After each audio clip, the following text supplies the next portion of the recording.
Bonjour à tous. Nous nous retrouvons aujourd'hui pour la 7e lecture du Petit Prince d'Antoine de Saint-Exupéry. Comme pour les autres, vous pouvez retrouver sur mon profil les 6 dernières. Je crois qu'il profita pour son évasion d'une migration d'oiseaux sauvages. Au matin du départ, il mit sa planète bien en ordre. Il ramena soigneusement ses volcans en activité. Il possédait 2 volcans en activité, et c'était bien commode pour faire chauffer le petit déjeuner du matin. Il possédait aussi un volcan éteint, mais comme il disait, on ne sait jamais. Il ramena donc également le volcan éteint. S'ils sont bien ramonés, les volcans brûlent doucement et régulièrement, sans éruption. Les éruptions volcaniques sont comme des feux de cheminée. Évidemment, sur notre Terre, nous sommes beaucoup trop petits pour ramoner nos volcans. C'est pourquoi ils nous causent des tas d'ennuis. Le petit prince arracha aussi, avec un peu de mélancolie, les dernières pousses de baobab.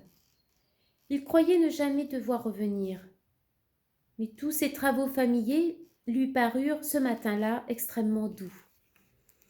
Et quand il arrosa une dernière fois la fleur et se prépara à la mettre à l'abri sous son globe, il se découvrit l'envie de pleurer. « Adieu, dit-il à la fleur, mais elle ne lui répondit pas. « Adieu, lui répéta-t-il. La fleur toussa, mais ce n'était pas à cause de son rhume. « J'ai été sotte, lui dit-elle enfin. Je te demande pardon. Tâche d'être heureux. » Il fut surpris par l'absence de reproche. Il restait là, tout déconcerté, le globe en l'air, il ne comprenait pas cette douceur calme. « Mais oui, je t'aime, lui dit la fleur. Tu n'en as rien su par ma faute. Cela n'a aucune importance. Mais tu as été aussi sot que moi. Tâche d'être heureux. Laisse ce globe tranquille, je n'en veux plus. Mais le vent, je ne suis pas si enrhumée que ça. L'air frais de la nuit me fera du bien. Je suis une fleur. Mais les bêtes, il faut bien que je supporte 2 ou 3 chenilles si je veux connaître les papillons. Il paraît que c'est tellement beau. Sinon, qui me rendra visite? Tu seras loin, toi. Quant aux grosses bêtes, je ne crains rien, j'ai mes griffes. » Et elle montrait naïvement ses 4 épines, puis elle ajouta « Ne traîne pas comme ça, c'est agaçant. Tu as décidé de partir, eh bien va-t'en. » Car elle ne voulait pas qu'il la vît pleurer. C'était une fleur tellement orgueilleuse. Il se trouvait dans la région des astéroïdes 325, 326, 327, 328, 329 et 330. Il commença donc par les visiter pour y chercher une occupation et pour s'instruire. Le premier était habité par un roi. Le roi siégeait, habillé de pourpre et d'hermine, sur un trône très simple et cependant majestueux. « Ah, voilà un sujet !» s'écria le roi quand il aperçut le petit prince. Et le petit prince se demanda « Comment peut-il me reconnaître puisqu'il ne m'a encore jamais vu ?» Il ne savait pas que pour les rois, le monde est très simplifié. Tous les hommes sont des sujets. « Approche-toi que je te vois mieux, » lui dit le roi qui était tout fier d'être enfin un roi pour quelqu'un.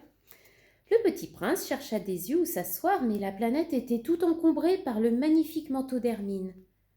Il resta donc debout, et comme il était fatigué, il bâilla. « Il est contraire à l'étiquette de bâiller en présence d'un roi, » lui dit le monarque. « Je te l'interdis. »« Je ne peux pas m'en empêcher, » répondit le petit prince tout confus. « J'ai fait un long voyage et je n'ai pas dormi. »« Alors, lui dit le roi, je t'ordonne de bâiller. Je n'ai vu personne bâiller depuis des années. Les bâillements sont pour moi des curiosités. Allons, bâille encore. C'est un ordre. » « Ça m'intimide. Je ne peux plus, » fit le petit prince tout rougissant. « Répondit le roi. « Alors je ordonne aussitôt de bâiller, et tantôt de... Il bredouillait un peu et paraissait vexé, car le roi tenait essentiellement à ce que son autorité fût respectée. Il ne tolérait pas la désobéissance. C'était un monarque absolu. Mais comme il était très bon, il donnait des ordres raisonnables. Si j'ordonnais, disait-il couramment, si j'ordonnais à un général de se changer en oiseau de mer, et si le général n'obéissait pas, ce ne serait pas la faute du général, ce serait ma faute. Puis-je m'asseoir s'enquit timidement le petit prince. Je t'ordonne de t'asseoir, lui répondit le roi qui ramena majestueusement un pan de son manteau d'hermine. Mais le petit prince s'étonnait. La planète était minuscule. Sur quoi le roi pouvait-il bien régner? Sire, lui dit-il, je vous demande pardon de vous interroger. Je t'ordonne de m'interroger, se hâta de dire le roi. Sire, sur quoi régnez-vous? Sur tout, répondit le roi avec une grande simplicité. Surtout. Le roi, d'un geste discret, désigna sa planète, les autres planètes et les étoiles. Sur tout ça, dit le petit prince. Sur tout ça, répondit le roi. Car non seulement c'était un monarque absolu, mais c'était un monarque universel. Et les étoiles, elles vous obéissent? Bien sûr, lui dit le roi, elles obéissent. Aussitôt, je ne tolère pas l'indiscipline. Voilà, suite demain. À bientôt.